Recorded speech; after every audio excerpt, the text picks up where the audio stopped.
नमस्कार दोस्तों, मैं हूँ रिया शर्मा और स्वागत है आपका वित्तीय प्रबंधन में, जहाँ फाइनेंस को सिंपली आपकी भाषा में समझाया जाता है।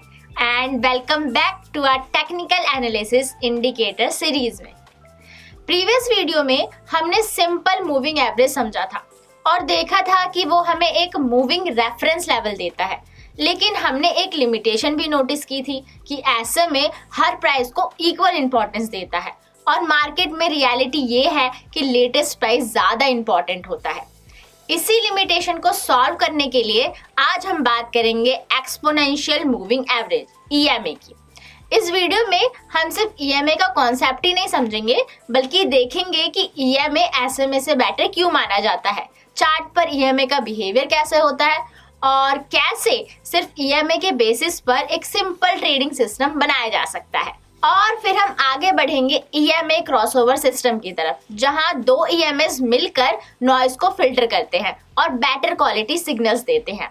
तो अगर आप टाइमिंग इंप्रूव करना चाहते हो और ट्रेंड को अर्ली स्टेज में पकड़ना चाहते हो तो ये वीडियो आपके लिए बहुत इंपॉर्टेंट है। चलिए शुरू करते हैं एक्सपोनेंशियल मूविंग एवरेज से।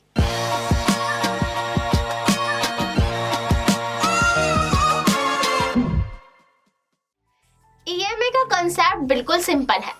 लेटेस्ट प्राइस को ज्यादा वेटेज दो और ओल्ड प्राइस को कम वेटेज। जैसे जैसे प्राइस पुराना होता जाता है उसकी इंपॉर्टेंस ऑटोमेटिकली कम होती जाती है। इससे क्या होता है, EMA जल्दी रिएक्ट करता है और EMA प्राइस के ज्यादा पास रहता है। अक्सर ये कहा जाता है कि मूविंग एवरेज एक लैगिंग इंडिकेटर है, मतलब वो ये बताता है कि मार्केट में क्या हो चुका है। एक्सपोनेंशियल मूविंग एवरेज क्योंकि लेटेस्ट प्राइस को ज्यादा वेटेज देता है, इसलिए एक्सपोनेंशियल मूविंग एवरेज इस इंडिकेटर को लैगिंग से लीडिंग की तरफ ले जाता है।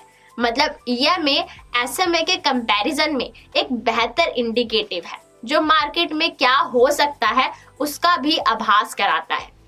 जब आप चार्ट पर SMA और EMA दोनों को प्लॉट करते हो सेम पीरियड के लिए, तो आप क्लियरली नोटिस करोगे कि EMA इस चार्ट पर रेड लाइन है, वो प्राइस के साथ क्लोजली मूव कर रहा है, और ऐसे में जो इस चार्ट पर ब्लैक लाइन है वो थोड़ा स्मूथ और स्लो है।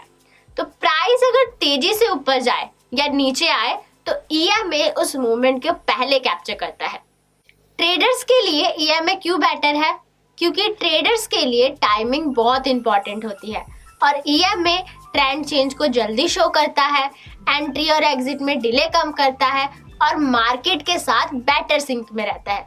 इसी वजह से शॉर्ट टर्म और मीडियम टर्म ट्रेडर EMA को प्रिफर करते हैं। इसका ये मतलब नहीं है कि SMA गलत है, लेकिन प्रैक्टिकल ट्रेडिंग में EMA ज्यादा यूजफुल होता है। अब सवाल ये है, अगर EMA इतना पावरफुल है तो क्या हम सिर्फ EMA के बेसिस पर ट्रेड ले सकते हैं? तो जवाब है हाँ, बिल्कुल। तो चलिए अब देखते हैं मूविंग एवरेज का एक सिंपल ट्रेडिंग एप्लीकेशन जहां EMA डायरेक्टली बाय और सेल सिग्नल्स देता है। तो मार्केट में एक बेसिक प्रिंसिपल होता है, प्राइस जहां कंफर्टेबल होता है वहां ट्रेड करता है। EMA हमें ये बताता है कि रीसेंट टाइम में प्राइस का कंफर्ट जोन क्या रहा है। तो रूल नंबर 1 है कि प्राइस EMA के ऊपर होगा तो बुलिश होगा। अगर आप देखते हो कि स्टॉक का प्राइस EMA के ऊपर ट्रेड कर रहा है तो इसका मतलब है कि बायर्स एवरेज प्राइस के ऊपर भी बाय करने को रेडी है। मार्केट का सेंटिमेंट पॉजिटिव है और ट्रेंड ऊपर की तरफ जाने का अटेम्प्ट कर रहा है, तो मार्केट का ओवरऑल आउटलुक बुलिश माना जाता है। रूल नंबर 2 है कि प्राइस अगर EMA के नीचे हुआ तो बियरिश होगा। अगर स्टॉक का प्राइस EMA के नीचे ट्रेड कर रहा है तो इसका मतलब है सेलर्स एवरेज के नीचे भी सेल कर रहे हैं, मार्केट का सेंटिमेंट नेगेटिव है और ट्रेंड नीचे की तरफ डोमिनेट कर रहा है, तो मार्केट का ओवरऑल आउटलुक बियरिश माना जाता है। अब इसी कॉन्सेप्ट को हम एक रूल बेस्ड ट्रेडिंग सिस्टम में कन्वर्ट कर देते हैं और सिंपल ट्रेडिंग सिस्टम में 50 EMA अप्लाई करते हैं। तो बाय रूल यही रहेगा कि जब प्राइस 50 EMA के ऊपर क्लोज करे और EMA का स्लोप फ्लैट या ऊपर की तरफ हो तो फ्रेश लॉन्ग पोजीशन इनिशिएट करना चाहिए। और एग्जिट रूल ये है, जब प्राइस वापस EMA के नीचे क्लोज करे तो पोजीशन स्क्वायर ऑफ कर देना चाहिए। तो अब इस सिस्टम में हम कोई गैस वर्क नहीं कर रहे, कोई प्रिडिक्शन नहीं कर रहे, सिर्फ प्राइस और ईएमए का रिलेशन देख रहे हैं। इस सिस्टम का सबसे बड़ा बेनिफिट है कि आप ट्रेंड के साथ ट्रेड कर रहे हो। और अब यहाँ एक प्रैक्टिकल प्रॉब्लम आती है। जब मार्केट एक रेंज के अंदर घूम रही होती है, ऊपर नीचे छोटे मूव्स कर रही होती है, तब क्या होता है? तो प्राइस बार बार ईएमए के ऊपर नीचे क्रॉस करता है। इससे होता है कि बार बार बाय सिग्नल या बार बार एग्जिट सिग्नल, और ये सिग्नल ना तो स्ट्रांग होते हैं ना ही फॉलो थ्रू देते हैं। इसे कहते हैं फॉल्स सिग्नल या विपसॉज। और यहाँ पर ट्रेडर की साइकोलॉजी टेस्ट होती है। 2 या 3 छोटे लॉसेस के बाद ट्रेडर सिस्टम पर डाउट करने लग जाते हैं और नेक्स्ट जो ट्रेड एक्चुअली ट्रेंड का होता है उसे स्किप कर देते हैं। यहीं पर मैक्सिमम ट्रेडर्स गलती करते हैं। तो सवाल ये है कि अगर सिंगल ईएमए साइडवेज मार्केट में फेल होता है तो इसका सॉल्यूशन क्या है? तो सॉल्यूशन है मूविंग एवरेज क्रॉसओवर सिस्टम, जहां एक ईएमए नहीं बल्कि 2 ईएमएस मिलकर सिग्नल देते हैं। तो चलिए अब इसे देखते हैं। तो ईएमए क्रॉसओवर सिस्टम कैसे नॉइज को फिल्टर करता है? क्रॉसओवर सिस्टम एक बेसिक आइडिया है जिसमें हम एक मूविंग एवरेज पर डिपेंड नहीं करते बल्कि 2 मूविंग एवरेज को कंबाइन करते हैं और इसी कॉम्बिनेशन को हम कहते हैं क्रॉसओवर। चलिए एक कॉमनली यूज सेटअप लेते हैं। 50 ईएमए फास्ट मूविंग एवरेज है और 100 ईएमए स्लो मूविंग एवरेज। तो यहाँ दोनों ईएमए सेम प्राइस डेटा पर बेस्ड होते हैं। फर्क सिर्फ इतना है कि एक जल्दी रिएक्ट करता है और एक थोड़ा लेट रिएक्ट करता है। तो फास्ट ईएमए यानी 50 ईएमए कम डेटा पॉइंट यूज करता है, इसलिए प्राइस के ज्यादा पास रहता है और मार्केट के छोटे चेंजेस को जल्दी पकड़ लेता है। मतलब अगर ट्रेंड नया स्टार्ट हो रहा है तो फास्ट ईएमए सबसे पहले मूव करेगा और स्लो ईएमए यानी 100 ईएमए ज्यादा डेटा पॉइंट यूज करता है, इसलिए प्राइस से थोड़ा दूर रहता है, सिर्फ स्ट्रॉन्ग और सस्टेन्ड मूव पर रिएक्ट करता है, मतलब छोटे और फेक मूव्स को इग्नोर करता है। तो अब दोनों ईएमए मिलाकर हम रूल्स को डिफाइन करते हैं। तो रूल नंबर 1 है बाय सिग्नल। जब फास्ट ईएमए स्लो ईएमए के ऊपर क्रॉस करे तो इसका मतलब है कि recent price longer term price से स्ट्रॉन्ग हो रहे हैं, तो ट्रेंड अपसाइड की तरफ शिफ्ट हो रहा है। यहाँ फ्रेश लॉन्ग पोजीशन इनिशिएट कर सकते हैं। और रूल नंबर 2 है एग्जिट सिग्नल। तो जब फास्ट ईएमए वापस स्लो ईएमए के नीचे आ जाए तो इसका मतलब है रीसेंट स्ट्रेंथ कम हो रही है और ट्रेंड वीक पड़ रहा है, तो यहाँ हम पोजीशन स्क्वायर ऑफ कर देंगे।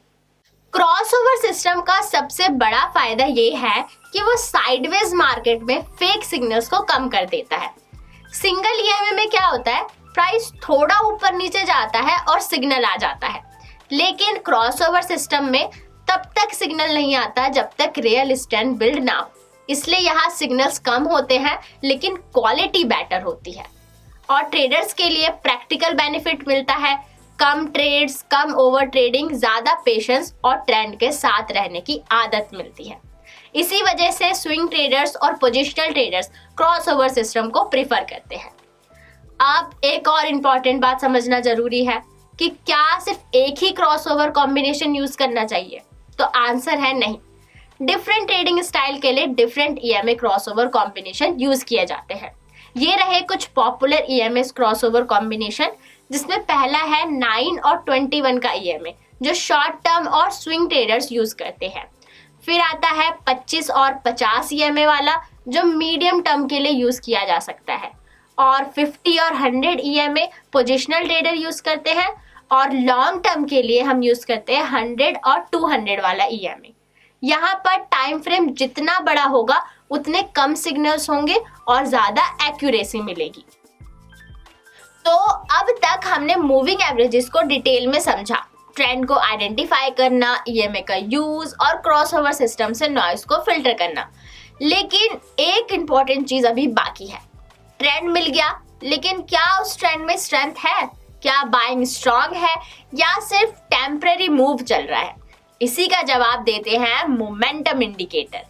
आने वाली वीडियोस में हम डिटेल में देखेंगे कि मोमेंटम इंडिकेटर क्या होता है, आरएसआई और मैकडी जैसे इंडिकेटर का एक्चुअल रोल क्या है, ओवरबॉट और ओवरसोल्ड का रियल मीनिंग क्या होता है, और कैसे मोमेंटम इंडिकेटर ट्रेंड इंडिकेटर के साथ मिलकर हाई प्रोबेबिलिटी कंफर्मेशंस देते हैं।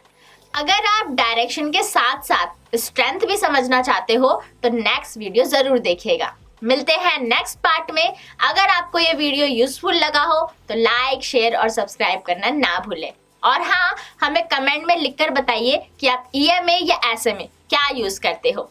मिलते हैं नेक्स्ट वीडियो में, तब तक के लिए happy trading and stay discipline. Bye bye.